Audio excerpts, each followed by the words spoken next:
Hi, this is Jennifer Fonseca with part 6 of the 3-minute resume. We're going to drill down a little bit more and talk about the actual content of what and how you want to say things within your resume. So put your cape on because you're writing it Superman style. What do I mean by that? I mean that the way you want to write your resume is action-packed. You are a person of action and your resume is going to represent that. Let me show you how. Let's take a look at Ina's resume. Here's Ina's resume, and you should notice here that she starts all of her sentences with a verb. And notice that each of the verbs are past tense. You want to keep things what's called parallel. I know that presently you may be in a job where you're thinking, but it's not past tense, so I should be saying supervising, creating.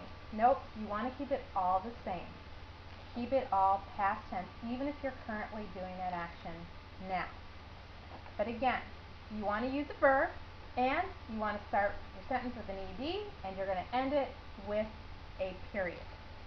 The other thing you want to be careful of when you're writing your resume and using your verbs, because you're a person of action, is to not be a one-verb wonder. What do I mean by that? Well, here you go. Let's say you're a manager, and you've managed. And so you've managed this, you've managed that, because you're a manager and you're managing all the time. And do you see how boring it gets listening to me talking about manage all the time? You're going to bore a reader the same way if your whole resume reads the same verbs. You need to find a different way to say the same action. Use the thesaurus, go online, find other words that mean basically the same thing but can tell the story in a different way. Don't be a one-verb wonder.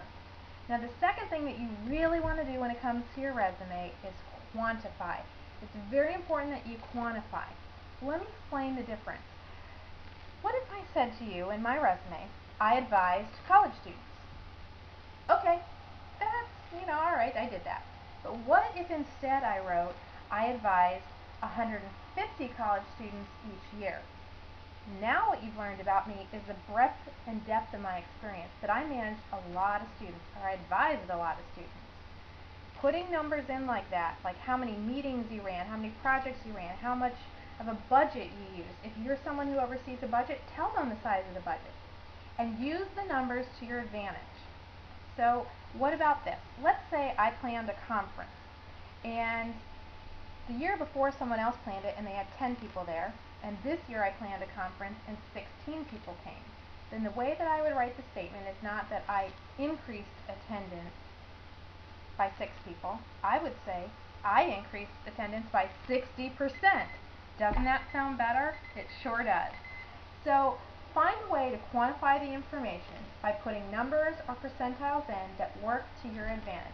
Those are the things that will get you noticed, your key tips for a killer resume in 3 minutes. Catch me for the last segment, creative tips. Bye-bye.